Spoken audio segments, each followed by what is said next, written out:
When we picture a serial killer, we often imagine a stranger lurking in the dark.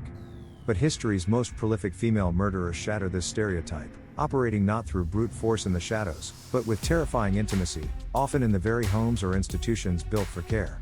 Using poison, manipulation, and an air of deceptive normalcy, these are the stories of 4 women whose crimes targeted the most vulnerable and were often motivated by cold, hard profit or a chilling need for control. Number 1. Nanny Doss, the Giggling Granny. Nanny Doss's story is one of dark irony. Over 3 decades, from the 1920s to the 1950s, this woman, known for her cheerful disposition and love of romance novels, murdered 4 of her 5 husbands, her mother, her 2 sisters, and 2 of her children. Her preferred method was arsenic, slipped into cakes or coffee. Doss's motive was simple: she was a perpetual black widow, seeking insurance money and a new, better husband. She was only caught after her final husband's suspicious death led a doctor to demand an autopsy, revealing the poisoning. Doss's disturbing nickname comes from the way she would laugh and giggle during police interrogation, a final, unnerving layer to her pragmatic, deadly pursuit of a perfect romance. Number 2. Belle Gunness, Hell's Belle. Belle Gunness, an enormous Norwegian-American widow in the early 1900s, turned her Indiana pig farm into a charnel house. She operated by placing Lonely Hearts ads in Scandinavian-language newspapers, luring dozens of unsuspecting suitors to her property with the promise of marriage and wealth.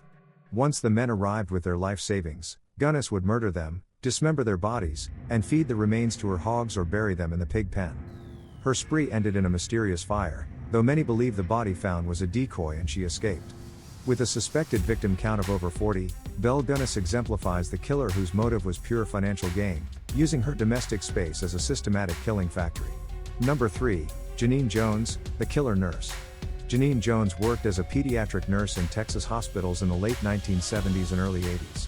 Her method was the insidious angel of death technique. Jones would inject infants and children with muscle relaxers, like succinylcholine, causing them to go into sudden respiratory arrest. She would then rush to save them, thriving on the life and death drama and the praise she received as a hero. While she was convicted of 2 murders, the death rate in her units was alarmingly high, leading investigators to believe her true victim count could be in the dozens. Her crimes were driven by a perverse form of attention-seeking and an absolute need for power and control over life and death. Number 4. Dorothea Puente, the Boarding House Killer. In 1980's Sacramento, Dorothea Puente ran a quaint boarding house for the elderly and vulnerable. Her operation was a simple, brutal scheme: collect the boarders' social security and disability checks, then murder them with overdoses of sleeping pills before they could notice their money was gone. She enlisted a man to help her bury the bodies in the small garden around her house.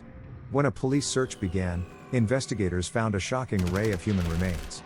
Puente, a seemingly grandmotherly figure, represented the ultimate exploitation of the helpless, a black widow who used the pretense of care and shelter for pure monetary profit, turning her home into a mass grave. These women were masters of deception, exploiting the expectation that women provide nurture and care. They proved that true evil is often disguised not by a mask, but by a smile, and that a killer's weapon can be as simple as a cup of coffee or a kind, yet poisoned, hand. Like this video and subscribe for more true crime story.